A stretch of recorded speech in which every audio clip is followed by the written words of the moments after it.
Welcome to lecture 4 of Python for Researchers, and this is module 1, which is Python from scratch.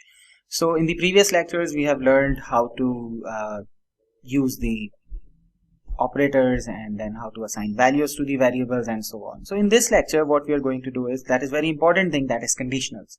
So conditionals is just like if you are giving a condition in your program and that condition is true, then separate block of codes will run, and if the condition is false, then separate block of codes will run. So instead of giving me just discussion based thing, let's have an example, and I hope that will be very clear here. So what we are doing is, let's say, suppose I want the user to input a number. If that number is positive, Python will say it is a positive number. If it is negative, it will say a negative number. That's very simple code for that. So let's suppose if I say x is equal to input, means I will take input from the user. So x is equal to input, enter a number, and that will be saved in x. Then the next thing is, if you remember, very important thing, that whatever the input is there, we have to convert that into integer or float, whatever you make it simple. I'm just converting this into integer. So y is equal to integer and then x. Or to save your coding, you can just use this technique as well, right? X is equal to integer and then integer of input, enter a value. So that will save my time, and this will do those two blocks together. Now I'm giving the condition if x is greater than 0. So this is the first condition, that if x is positive, and then when you use the colon sign and I press the enter, and then Python has automatically given me a tab there. You can see that this is called indentation in Python. That is very important. So means if x is greater than 0, what should Python do? Python should print that the number is positive, right? And if it is not positive, then what will do? Just print the number is negative, right? So let's run this code, enter a number, I write 5, so number is positive and number is negative. So now there is an error. What is the error here? So the error is, I just wrote if x is greater than 0, then print this, otherwise go to here. So both of the conditions are true here. You can see if x is greater than 0, print the number is positive. The Python did that. And then print the number is negative. So after executing this block, Python has came to the main block, that is print the number is negative.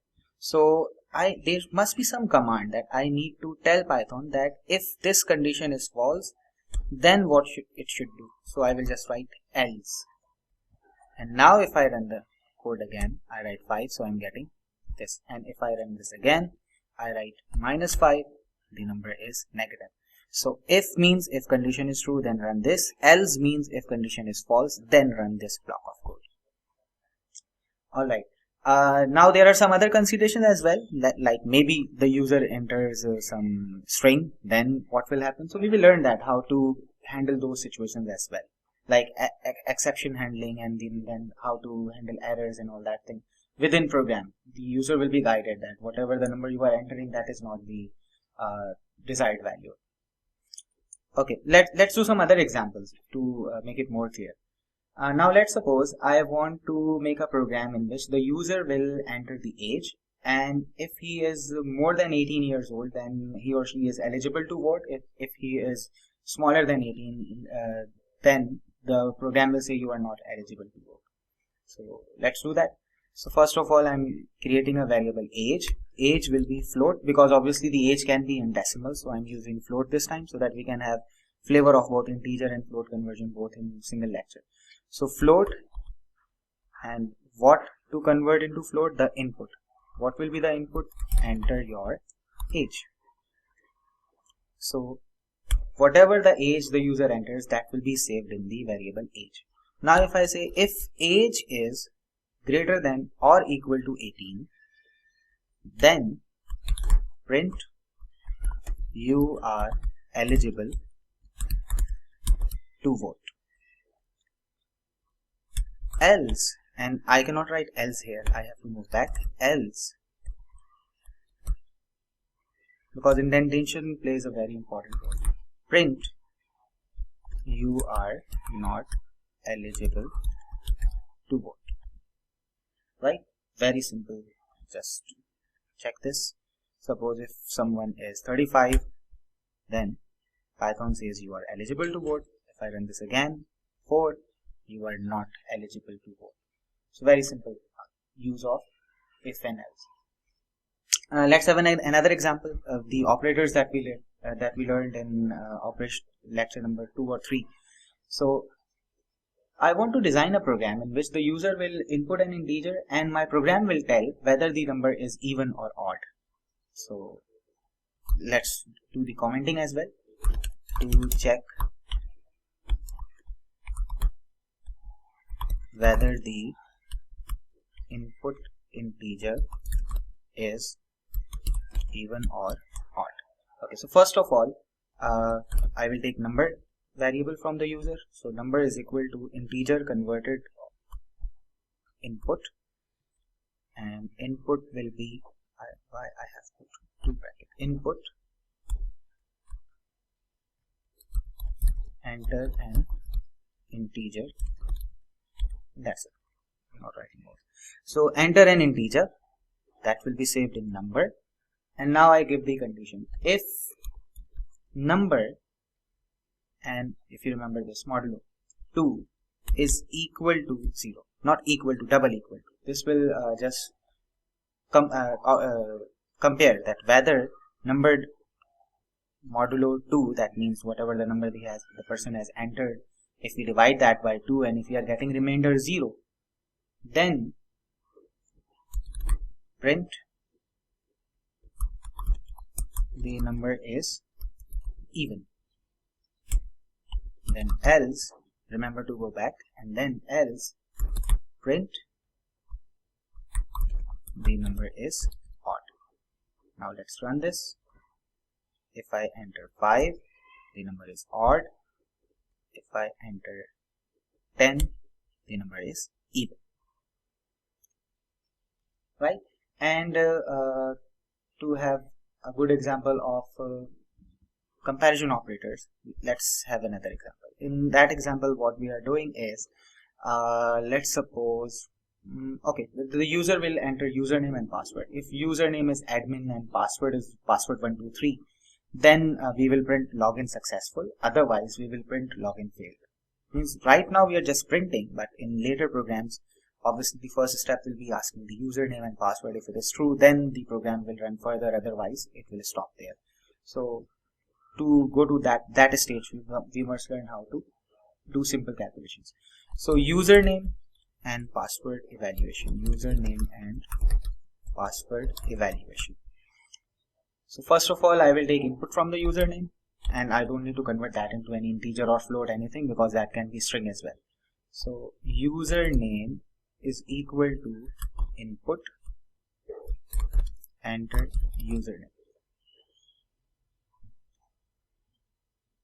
and then password is equal to input, enter your password. Right? Now I will give condition if username is equal to admin and password is equal to, let's say, password 123 without spaces, then print login successful. Else, remember to remove indentation, else print login failed, invalid user or password. So I have used the and here. And means both of the conditions must be true, then it will print login successful. So let's suppose if the user types the correct username but the password is wrong, or the correct password but the username is wrong, so this block of code will not run. Only the else thing, that means login failed, that will run. So let's check it. So username is admin, password is password123, so login successful. If I run this again, username is admin, password is 123, login failed.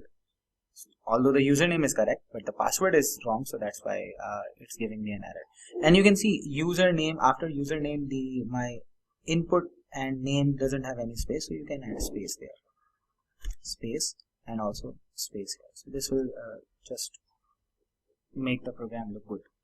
So username, let's suppose Asad, and password is Karachi, so login failed. Right, so this is how we use if and else conditions. Now it is very important to understand the flow of if and else. Stating the conditions in reverse order will make the program illogical. Like let's suppose if I say if username is not equal to this, print login failed, and then I'm checking the correct thing. So obviously the program will run line by line. If the first condition is met, it will move to the other condition. Means it will ignore else thing and move the program further. So it is very important to keep a track of the flow. Whenever you are designing a program, you should check in your mind that okay, this step will be run first, this step will be run first. If this step is giving me this, then the condition is true, and then this will be evaluated, and then also there. And now the indentation thing also plays a very important. Let me give you an example. Like in the first example you saw that due to indentation and due to some other things, we were just not getting the right output. So let's have an example here to understand the flow of the indentation. So example, what we are doing is, let's suppose x is equal to input. I will just directly convert integer input, and input will be enter a number, enter our number. So after that, if x is less than 0, print the number is negative. Now if I don't remove the indentation and keep writing my program, so that whole thing is still in the if condition. Like if x is less than 0, then this code will be run, otherwise this will not run. Like I'm just writing we are still in true condition block of codes, right? And print we are still here. And now if I remove the indentation and now print we are out of indentation of true condition, right? Now if I run the program, now let's suppose the program will run. First of all, it is asking for the input. So input, let's suppose if I say 5. So if the input is 5, what will it do? If x is less than 0, is x less than 0? No. So these 3 lines will be ignored, and only the print we are out of indentation, this line will be run. So we are out of indentation true condition. Now if I run the program again, I entered -4. So since -4 is less than 0, so this command will also run, this command will also run, this command will also run, and after writing this, this will also run, because this is also the part of the program. Let's see.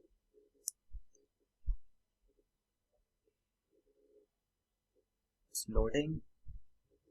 This star symbol means the program is still. I can stop that and then run this code again. Let's suppose I enter -3. So the number is negative. This command run, and then print the number is negative. We are still in true condition. We are still here, and then this one.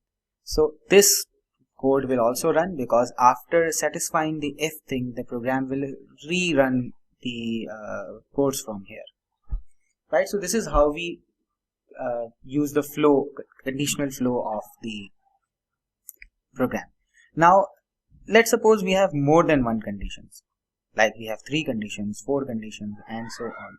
So for that, what we use is that is called nested else and if statement, or just like Elif statement, that is also possible there.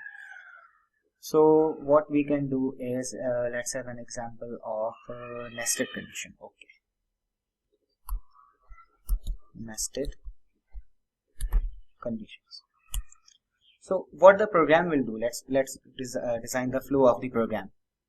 My program will just ask the age of the user, and if the age is more than 18, we will say you are eligible to vote. But if he or she is more than 18 and also he is more than 60, like now both conditions are meeting. If he is more than 18 and also more than 60, so we will say you are eligible for senior citizen benefits as well, right? And then if he is eligible for vote but not more than 60, like he is 20, 25, 30 or 50, so we will say you are not yet eligible for the senior citizen benefits, but you can vote, like that. Or if he is less than 18, we will say you are not eligible to vote. So this is what we are going to do in this program. So first of all, we will take age from the user. So age is equal to integer conversion of input, enter your age. You can convert into float as well, up to you. Enter your age. So this program will just, if the age is in decimals, it will convert into 18 point something. So if a person is still 17.99999, so still less than 18, so making into integer or float doesn't make any difference in our program in this situation specifically.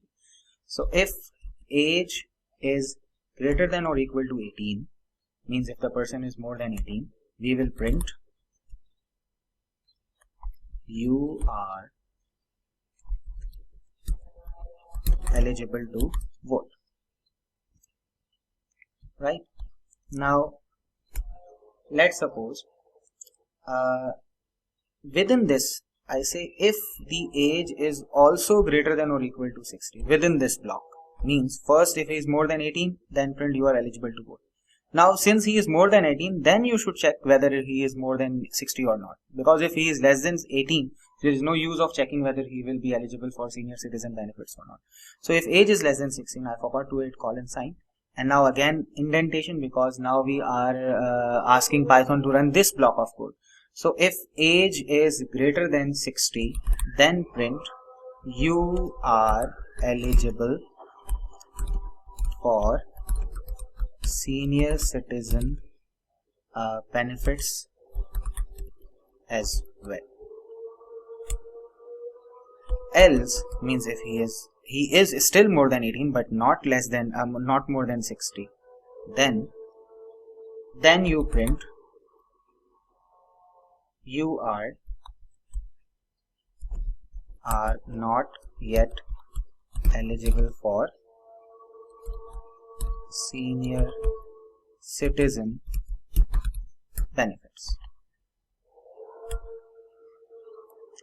Okay, so this was the first block of code. Else means now we are moving back to the condition if the person is not more than 18 or equal to 18, then the Python should print you are not eligible to vote. So now let's run this. If the person is, let's suppose 50, so you are eligible to vote, you are not yet eligible for senior citizen benefits. Now check this block again. If person is 65, so you are eligible to vote, you are also eligible for senior citizen benefits. If the person is, let's say 15, so you are not eligible to vote, right? So this is the nested if conditions, and the next lecture is loops, and that is very interesting. So see you in next lecture. Thank you.